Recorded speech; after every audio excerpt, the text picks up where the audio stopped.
Remember, there's some important information here. You might want to pause the video real quick and give it a read. Yo! Hey everybody, it's me, Sonic! Sonic the Hedgehog! Just here to remind you that if you haven't already, make sure to hit that like button.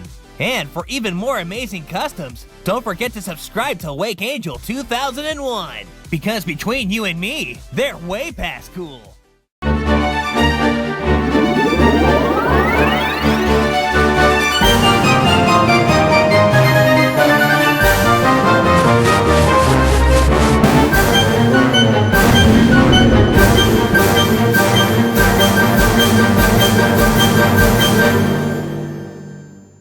Hello my friends, this is Wake Angel 2001, and before we get into the video proper, I just wanted to let you know that my furlough at work has ended and I will be returning to my regular job tomorrow. So, I'm gonna be back to being a regular employee guy, so these customs might not be coming out quite so rapid fire for a bit. Anyway, this is the next part of Sparklewolf404's commission, Agent 8. Also from Splatoon, because Sparklewolf's on a big Splatoon kick. Is Agent 8 a pun on the fact that she's an octopus and therefore has 8 limbs? Or is she just an 8th agent? Again, don't really know anything specific about Splatoon, but there we go. Anyway, we're not going with her casual wear. We're going with this sexy leather mission gear that she has going on. Which, I don't know, she kind of reminds me of Etna from Disgaea with that costume. She's got like a lowly succubus thing going on. But let's not go on with that. Let's just make a toy. The base figure is the body of an Inkling girl, along with an extra Inkling boy head. Sparklewolf. These figures are hard enough to find that Sparklewolf resorted to sending me spare parts. Along with a pair of 3D printed Agent 8 boots. Once again, thanks to Corey Sonic Fan for providing me with those. Now, this body had an unfortunate defect. 2, actually. One was that the waist peg was deformed, so it snapped in half. Like it had a deformed waist peg that didn't sit right, and it snapped. And the other defect was that they had accidentally used 2 left arm pieces, at least from the shoulder. I could tell that it was a left arm piece because the point that's supposed to prevent the elbow from bending backwards was on the wrong side, which only allowed the elbow to bend backwards. So I had to cut off that little point to allow the elbow to bend the proper direction. So yeah, like this was a little bit of a defected figure, but it still works. It's just not gonna have a waist joint. Okay, so the body modifications are relatively light, especially when you compare it to the other ones that I've made so far. I just had to sculpt in the little collar with the zipper and make her dress a little bit longer, although still looks a little bit scandalous. I should have tried to make it a little bit longer than this, but I didn't want to impede the hips. And yeah, aside from that, it was just a little bit of a repainting. I didn't even have to like sand away the straps for the backpack because this is actually the first time I've made a character that's actually playable within the game as far as I'm aware, and therefore totally would wear an ink backpack. An ammo pack? I don't know what you call those things. Again, I don't know the terminology because I'm not too familiar with Splatoon. So, like I said, the shoes were provided by Corey Sonic Fan, who gave me the 3D model. I made sure to print them the right size. I figured making them the same length as the sneakers that the regular Inkling figures come with would scale it right. And of course, since they are much taller shoes, I had to kind of drill deep into them so I could embed these legs pretty much all the way up to the knees in order to get them to work. And they are held on by friction rather than any kind of adhesive, so it's a little bit awkward, but you do still have ankle rotation. I wouldn't recommend messing around with it too much though, because like I said, this is PLA type plastic and it doesn't really like to move around on a joint too much. And thus that gives us Agent 8's body. Those tags that go around the right shoe and the left wrist are made out of craft foam. It's a simple yellow piece of craft foam stuck on with a bit of crazy glue, and I used an inking pen to draw the lines and shapes and stuff that go on to that. Again, if there's supposed to be specific symbols or letters of the Inkling alphabet that you're supposed to be able to translate, I did not replicate it that accurately. So, yeah, sorry if I missed some in-jokes there. But that is her body, and we can go on to the more rigorously modified part of her, the head.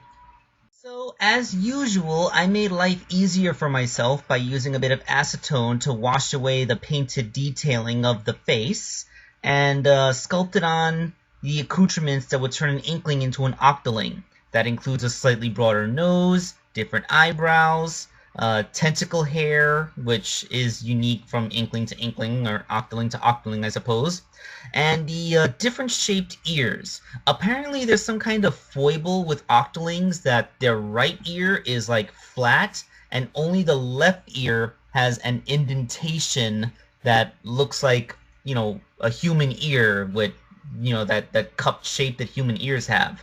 I don't know if that's a reference to Octopus Anatomy or something, but it is something that you notice if you look at the 3D models of the Octolings, and Sparklewolf made sure that I got that detail correct.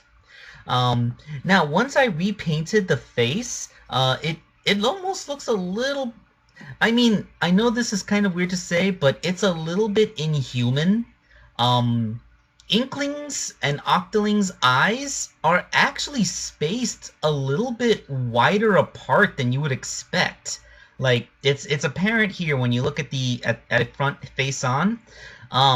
You don't really notice it with the official releases of the Inklings because they have like a domino mask thing going on, and that line that connects their eyes makes it makes it look like they're closer together than they actually are. But when I washed off the domino mask and then repainted the eyes as separate, you can actually see how far apart they really are, and it's just far enough apart to be a little noticeable. Almost to the point where Sparklewolf asked me if I had made sure that I had painted them in the right spot. And I said, hey, I painted them exactly where they were sculpted, so, you know, don't blame me. So that is her head. Putting it back onto the body, you have an Agent 8 figure.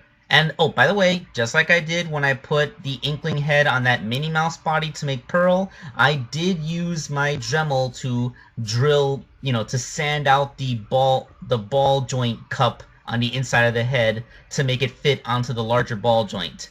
And yes, I did manage to do it in such a way that it is still usable as a ball joint, so you get expressive tilt as well as turning, so you're welcome. Now we get to the accessories. First up, the ink tank. Sparklewolf said that Agent 8's ink tank should look like this, which it sort of looks like a fancy sports water bottle, like that a hiker would wear. It's kind of, that's what I'm going to go with. I took the attachment point of the regular Inkling tank that all the Inkling figures come with, and just sculpted this new shape around it.